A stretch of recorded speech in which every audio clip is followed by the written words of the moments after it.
যাবো না, প্রয়োজনে ফখরুল সাহেবের বাসায় গিয়ে উঠবো। আমার কোনো মাস্তান দরকার নাই, লাঠির দরকার নেই, বন্দুকের দরকার নাই, কারণ আমি নিজেই জানি আমার চেয়ে বড় মাস্তান কেউ নাই। আমার বহুত বুকের ভিতরে বহুত সাহস আছে। ফেসবুকে প্রোফাইল যারা লাল করছে, আমি তাদের উদ্দেশ্যে বলতে চাই, আমি ততটুকু পর্যন্ত লাল। শেখ হাসিনা পালিয়ে যাওয়ার পর তার সন্তানেরা অনেক বিপদে আছে। নাটকবাজ এ সকল সন্তানেরা তাদের মাকে হারিয়ে অনেক বেকায়দায় পড়েছে।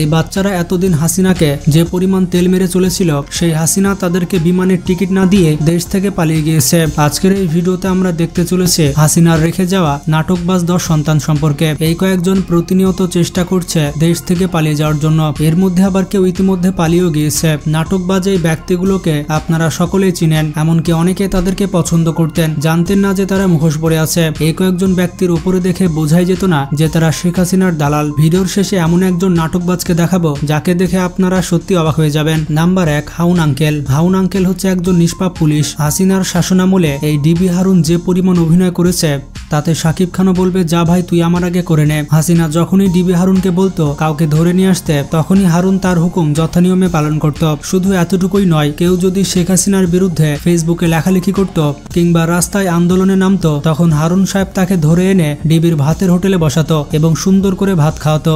হারুনের এই মশকরা ছাড়াও আরো কিছু কুকীর্তি রয়েছে, যেমন তার আয়নাঘর। ডিবির আয়নাঘর তো আপনারা দেখেছেন, এই আয়নাঘর কতটা ভয়ঙ্কর। তাছাড়া ডিবি হারুনের একটি ভিডিও ভাইরাল হয়েছিল, সেখানে তার কলা দেখে সবাই হাসাহাসি করছিল।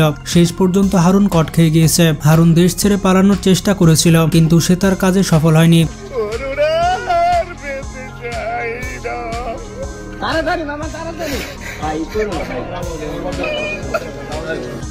অনেক বেদনা ভরা আমার জীবন, আমি আর ব্যথা পেতে চাই না।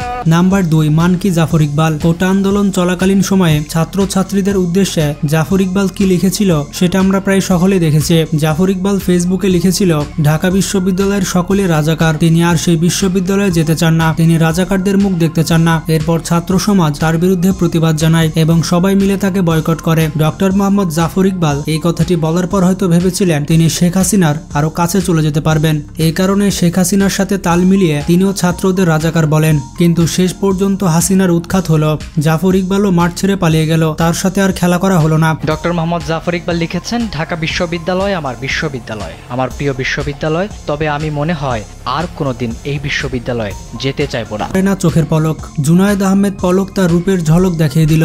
বারবার ইন্টারনেট বন্ধ করে সে বাংলাদেশের মানুষকে বিরক্ত করে দিয়েছিল। জুনায়েদ আহমেদ পলককে সবাই ভালো ভাবত, কিন্তু আস্তে আস্তে তার মুখোশ খুলতে লাগলো। এবারে কোটা আন্দোলন না আসলে বোঝা যেত না যে পলক হাসিনার গোলাম।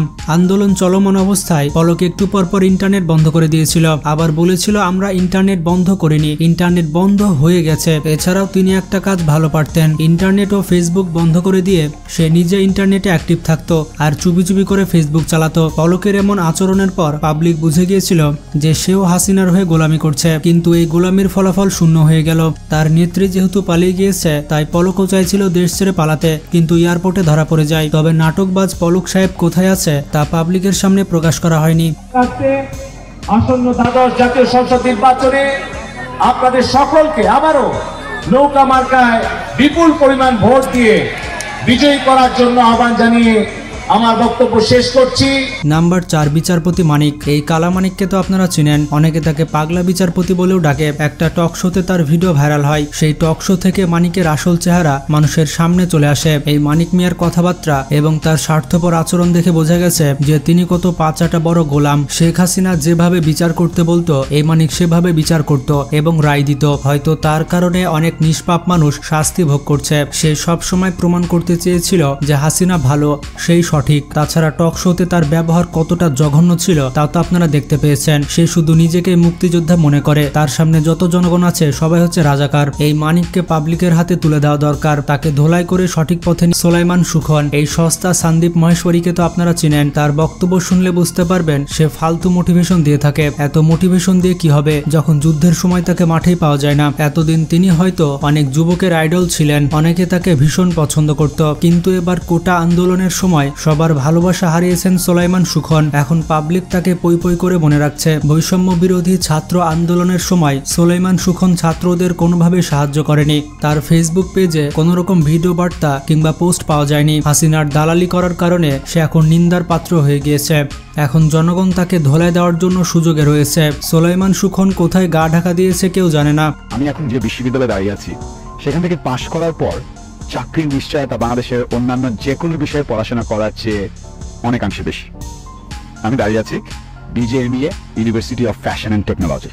নাম্বার 6 ওবায়দুল কাদের বা উরুফে কাওয়া কাদের। সে হচ্ছে স্বার্থপর, সুবিধাবাদী এবং ক্ষমতালোভী একজন মানুষ। শেখ হাসিনার পরে সব থেকে নাটকবাজ হচ্ছে ওবায়দুল কাদের। ওবায়দুল কাদের সব থেকে বেশি হাসিনার পা চেটেছে। শেষ পর্যন্ত ওবায়দুল কাদের তার অস্তিত্ব হারিয়ে ফেলেছে। হাসিনা পালিয়ে যাওয়ার পর সেও চেষ্টা করেছে দেশ ছেড়ে পালানোর, কিন্তু ওবায়দুল কাদের পালাতে পারেনি, কারণ হাসিনা পালানোর 2 দিন আগে থেকেই ওবায়দুল কাদেরের সাথে যোগাযোগ বন্ধ হয়ে গিয়েছিল। এই দেশেতে জনম আমার যেন এই দেশেতে মরি, আমরা এই দেশেতে জন্মি, এই দেশেতে মরব, পালাবো না। কোথায় পালাবো? পালাবো না, প্রয়োজনে ফখরুল সাহেবের বাসায় গিয়ে উঠবো। কি জায়গা দেবেন? না হলে ঠাকুরগাঁয়ের বাড়ি আছে, ওই বাড়িতে গিয়ে উঠবো।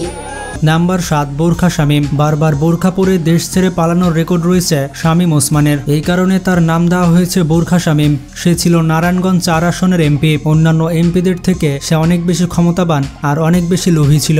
শেখ হাসিনার অনেক কাছের মানুষ ছিল শামীম ওসমান। সে বারবার বলতো খেলা হবে, কিন্তু পাবলিক এখন খেলতে চাচ্ছে, মাঠে শামীম ওসমান নেই। বর্তমানে শামীমের কোনো খোঁজ খবর নেই। সে হাসিনার পা চাটতে চাটতে পুরো পায়ের ছাল খুলে ফেলেছে, কিন্তু হাসিনা শেষ পর্যন্ত তার হাতে হারিকেন ধরে দিয়ে গেছে। তবে বিভিন্ন মিডিয়া রিপোর্টস বলছে শামীম ওসমান তার পুরো পরিবারকে নিয়ে আরব আমিরাতে চলে গিয়েছে। আমার কোনো মাস্তান দরকার নাই, লাঠির দরকার নেই, বন্দুকের দরকার নাই, কারণ আমি নিজেই জানি আমার চেয়ে বড় মাস্তান কেউ নাই। আমার বুকের ভিতরে বহু সাহস আছে। নাম্বার 8 হাসান মাহমুদ। সে জনগণের সামনে মুখোশ পরেছিল, কিন্তু পরে তার মুখোশ খুলে যায়। শেখ হাসিনা 5 আগস্ট দেশ ছেড়ে পালানোর পর হাসান মাহমুদও গা ঢাকা দিয়েছিলেন। তিনিও দেশ ছেড়ে চলে যেতে চেয়েছিলেন, কিন্তু বিমানবন্দরে বিমান কর্তৃপক্ষ তাকে আটকে দেয়। এরপর সে সীমান্ত বর্ডার দিয়ে ভারতে যাওয়ার চেষ্টা করলেও তার সেই চেষ্টা ব্যর্থ হয়। এখন তিনি দেশের ভেতরেই কোথাও আত্মগোপন করে আছে, তবে সে কোথায় আছে তা কেউ জানে না। আমি আমার নেতাকর্মীদের, বাংলাদেশ আওয়ামী লীগের নেতাকর্মীদের অনুরোধ জানাবো, কোনো উস্কানিতে পা দিবেন না। নাম্বার 9 নাজমুল হাসান পাপন। পাপন দীর্ঘ একটা সময় ধরে দেশের ক্রীড়াঙ্গনে রাজত্ব করেছে। এই সময় ক্রিকেট জাতীয় দল থেকে শুরু করে পুরো ক্রীড়াঙ্গন ধ্বংস করে দিয়েছে। হাসিনার কাছের মানুষ ছিল সে, অনেক পরিমাণে পা ছেটেছে। সে কিন্তু মাঠের মধ্যে থেকেই হাসিনা আপাকে কল করত এবং আচ্ছা করে পা ছেটে দিত। সে ভালো করেই জানে হাসিনা খুশি থাকলে তার অবস্থান আরও শক্তপোক্ত হবে। তবে পাপনকে আর কোথাও দেখা যায়নি। এখন সে কোথায় আছে কেউ জানে না। নাম্বার 10 ফারাজ করিম চৌধুরী। এটি হচ্ছে আরেকটি স্বার্থপর মানুষ যে কিনা মানুষের ইমোশন নিয়ে খেলেছে। সবাই তাকে মানবতার ফেরিওয়ালা নামে চিনত। তবে এবার বৈষম্য বিরোধী ছাত্র আন্দোলনে এই মানবতার ফেরিওয়ালাকে কোনো কাজ করতে দেখা যায়নি। তবে সে তার মাকে নিয়ে একটি ফেসবুক লাইভে এসেছিল এবং অভিনয় করার চেষ্টা করেছিল, কিন্তু পাবলিক সেটা বুঝে যায়। বন্ধুরা, আপনারা সম্প্রতি দেখতে পেয়েছেন সালমান এফ রহমান এবং আনিসুল হক ধরা পড়েছে। তারা দাড়িবুজ কেটে লুঙ্গি পরে দেশ ছেড়ে পালানোর চেষ্টা করেছিল, কিন্তু ধরা পড়ে যায়। সালমান এফ রহমানের এত সুন্দর দাড়ি কাটার কি দরকার ছিল? বেকার মান সম্মানটা নষ্ট করে ফেললো। তো বন্ধুরা, ভিডিওটি ভালো লাগলে বন্ধুদের সাথে শেয়ার করতে পারেন। আর নতুন দর্শকের কাছে অনুরোধ থাকবে চ্যানেলটি সাবস্ক্রাইব করার। ভালো থাকবেন, টেক কেয়ার।